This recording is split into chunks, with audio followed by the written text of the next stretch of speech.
Welcome back to ILI's History Makers podcast. My name is Jerry Anze. I serve as ILI's Associate Director for Global Online Mobilization. Today with me is David Jewell. He's a key leader from Nigeria. He's a man of many parts, and we're privileged to have him here. Welcome, David. Thank you, Jerry. Thank you for having me. Today, we want to look at Nigeria. Nigeria is such an important country in Africa for several reasons: the location, the population, the economy, and several other reasons. Today, Nigeria is on the World Watch list for several other reasons. We hear a lot about Boko Haram attacks. We hear a lot about Fulani herdsmen. We hear a lot about banditry. What is going on in Nigeria? Can you paint a picture?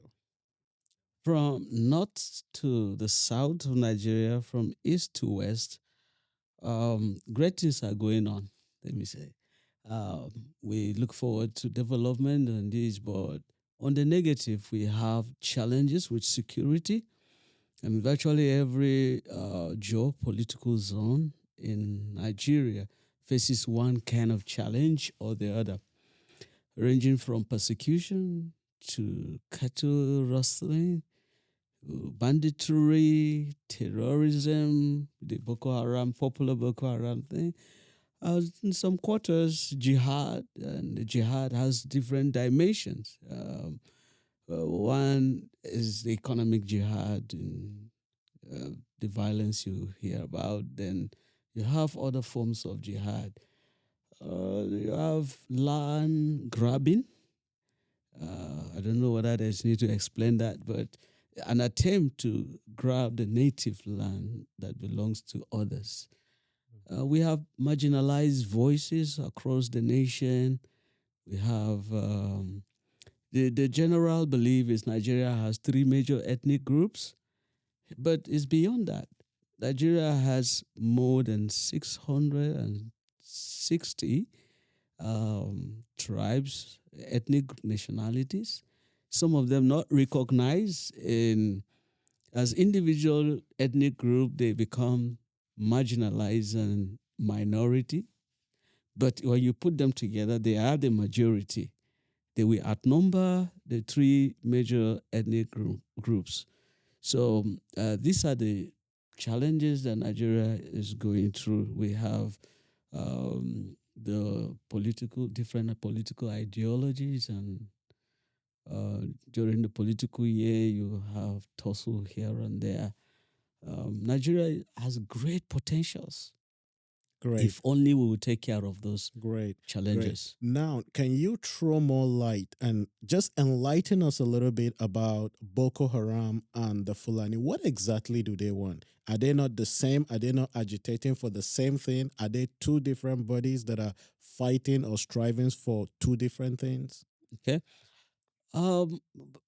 They may have similar objectives, but operating differently. Starting from the Boko Haram, which has now given birth to different other groups.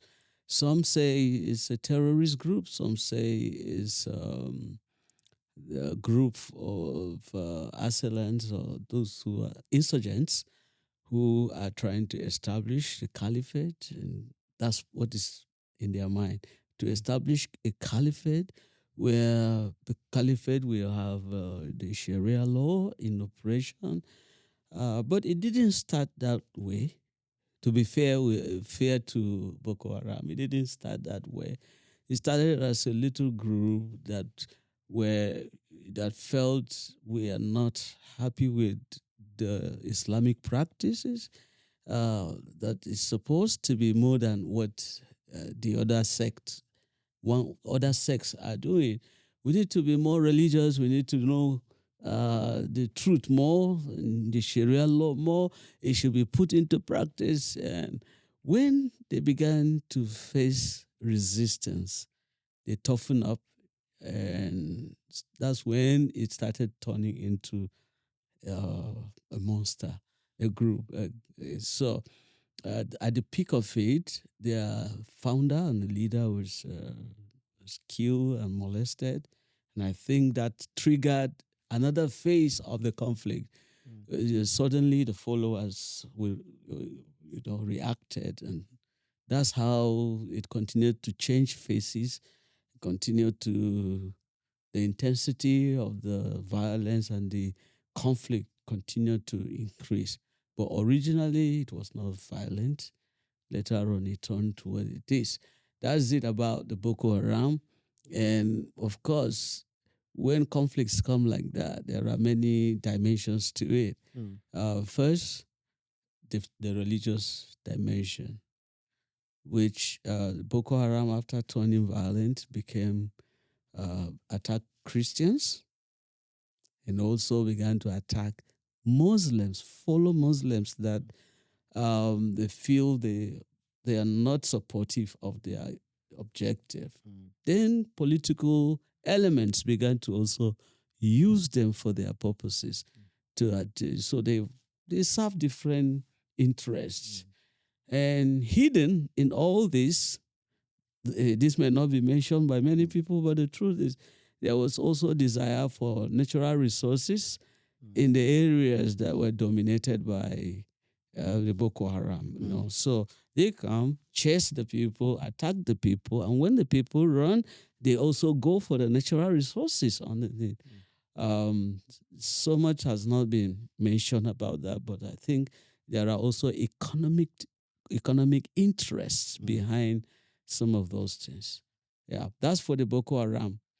But the Fulani, I don't want to pick on any ethnic nationality, but it turned out to be that the ethnic group I mentioned is nomadic, and they are all over West Africa and some parts of Africa, and they move their cattle for grazing from time to time. Well, I would want to say a lot again about that.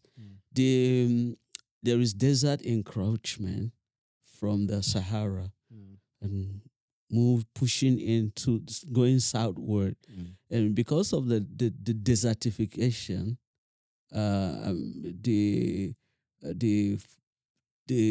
grasses and whatever, the Sahara Desert is encroaching and coming more into Nigeria.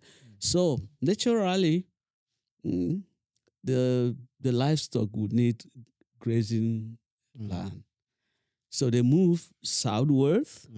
As they move southward and it happens to be southward towards Nigeria, from Niger down towards Nigeria. And fortunately, as you go to the middle of the country, you have better grazing ground, and the weather is good for the cattle. Water supply is there throughout the year. And for that, these other things started showing up, like this place is good. Let's send out those people, the owners of the land, and occupy for our cattle, for water, and for the to rear our cattle. So do they come to those communities, like invade those communities, attack the locals, raise down and then take over ownership? Yes, that's what happens. So so it comes with different challenges. So some people come with different interests. Some to establish a religion, or some for the grazing, some for the climate, some for economic activities, some for farming and whatever it is. And of course, they are original settlers or original aborigines. What do you call them? Aborigines, okay. They have been there, and so this new development will bring in, there will now be competition on the land and resistance. If you come from somewhere, you want to take my land, there is a tendency for me to resist, and that will breed conflict. So the original settler or owners of the land now feel persecuted, and because of religion also, coincidentally, they also feel it's an attack of my religion. So it it will boil and cause religious conflict, farmers, herders conflict. In some circumstances of situations, you see the herders looking for grazing ground will vacate the whole village because, and then the cattle will eat up everything. I just saw a video clip recently of how somebody's land was just destroyed. So these are the challenges. That's for the north towards the south. Or then you now have other problems down the south. Resource control. So what are some things I'm going to mention have to do with the potential dangers in some areas, but some already boiling. You have the crude oil from the Niger Delta area, and that's what the nation majorly depend on, and a source of revenue. And there is competition.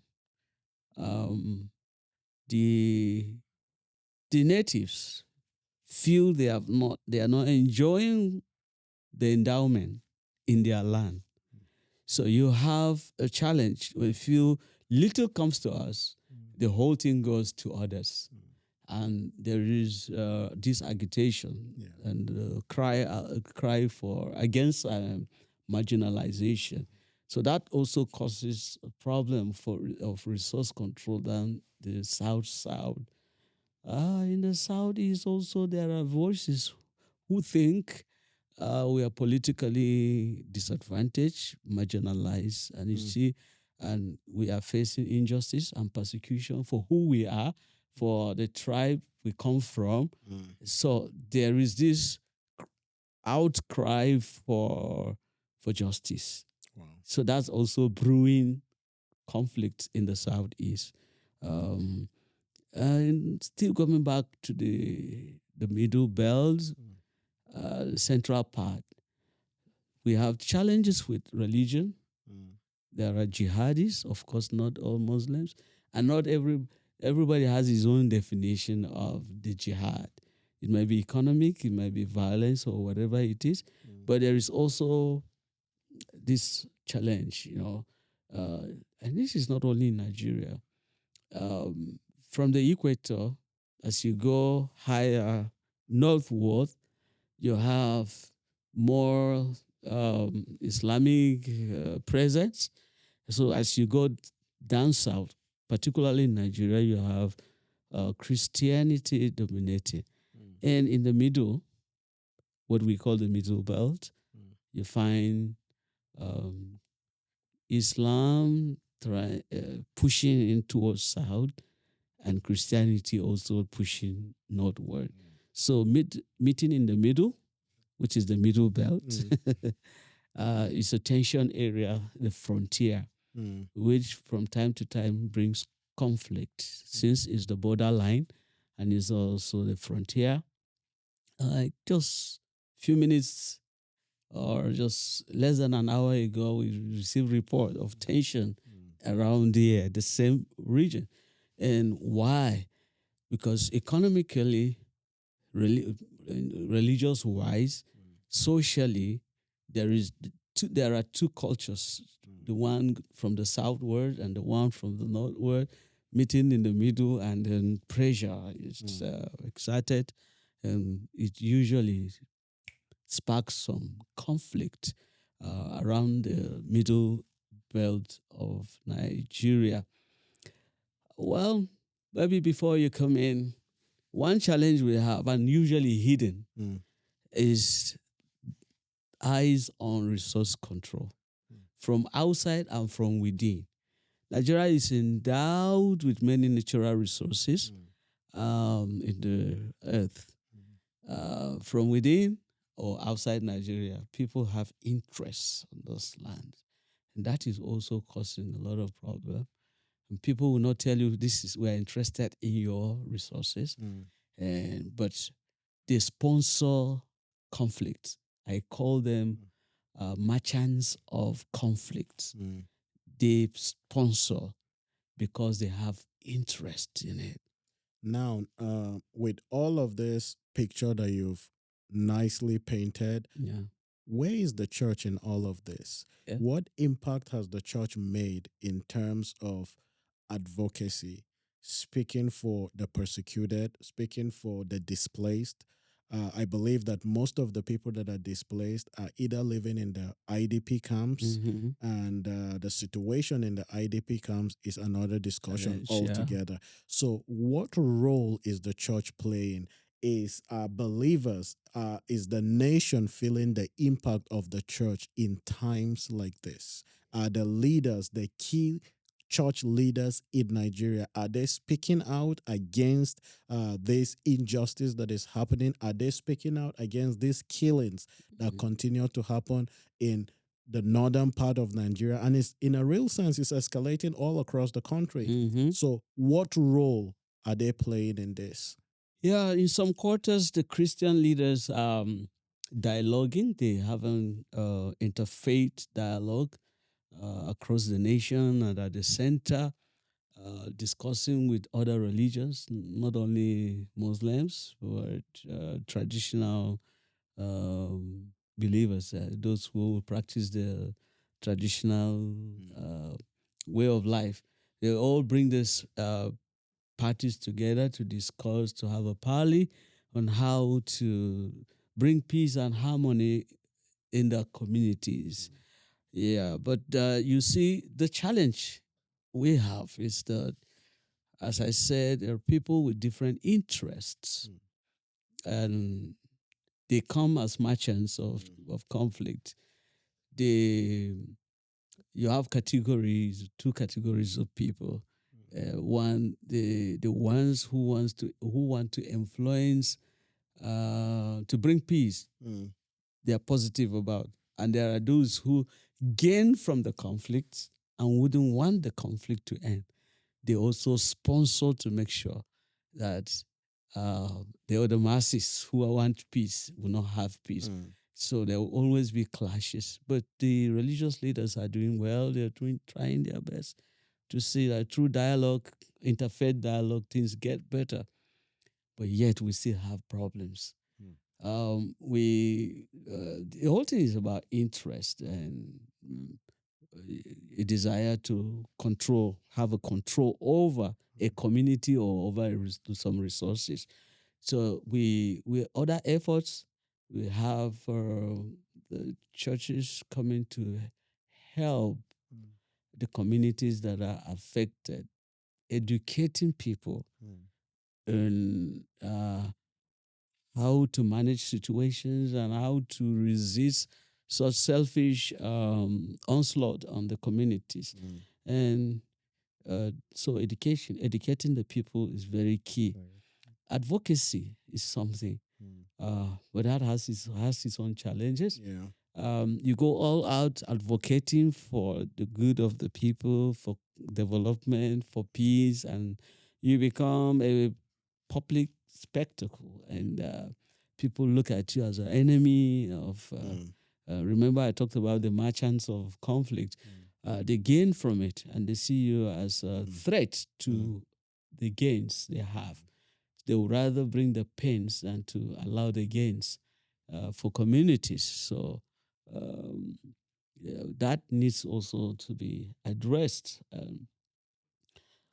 As I hear you share all of these perspectives on the reality of what's going on in Nigeria, the words of Jesus just comes to mind. Okay. You know, you remember Jesus in John 16:33, you know, preparing the minds of his disciples, telling them to cheer up in this world. There will be trouble, but yeah, they should be of good cheer because he's overcome the world. Those words are very encouraging, but sometimes living the reality of those words in the midst of this persecution is difficult. Again, it also connects with the words of Jesus again in Matthew 24, when he began to talk about the things that we should expect, just before the coming of the Son of Man. He talks about all of this crisis, kingdom rising against kingdom, nation against nation, all of those things that were listed out that were going to happen before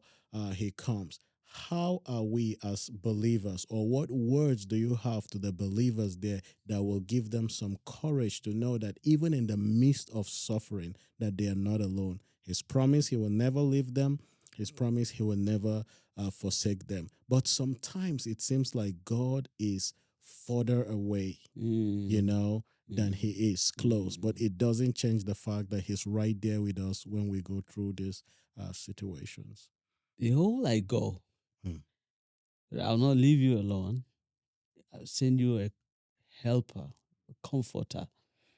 So first, I want to say when Jesus left physically, he sent us the Holy Spirit to be a comforter. Holy Spirit is a great comforter for the church that is persecuted or any group persecuted for what they believe, the ethnic group they represent.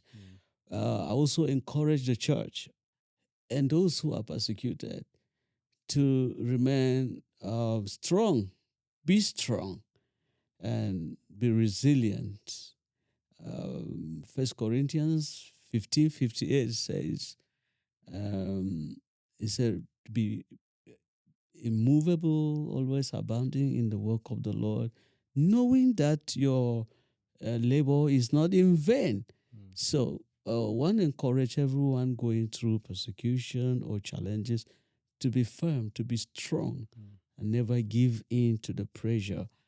The challenges will still be there, but be strong. The grace of God will strengthen you and also see you through. Yeah, that's my word to the church. This is a very strong message, a message of hope, a message that gives us, help us to trust in the word of God for the future. The fact that we're going through these challenges does not change the fact that he is God, does not change the fact that he understands and sees all that we're going through. But it means that we need to trust him.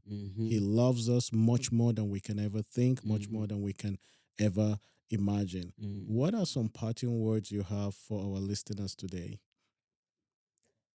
Whatever the situation, be strong. Keep on keeping on. Stay strong in the faith. Jesus will give us the victory. Amen. Yes. And blessed be the Lord our God who daily gives us victory through Christ Jesus. Stand firm and never give in. Continue to pray. Stand on the word of God and depend on Jesus. Jesus is the looking unto Jesus, the author and the finisher of our faith. He says when we should set our eyes on him, that we will not be we will not be discouraged in our minds, but continue to look up to him. He will be with us. Thank you. It's always a delight to have you with us in the studio and to hear your perspectives on local, national, and even global events. We're so blessed and privileged that you've thrown a lot of light into what's going on in Nigeria. And this will help a lot of people to understand, have a better picture of the situation in Nigeria. And as they create the intersection between the physical suffering we're going through in Nigeria and what the Bible says, it gives us a renewed hope to know that our faith in Christ is not in vain. As we hold on to him, we stand with him, we should run the race until we get to the finish line.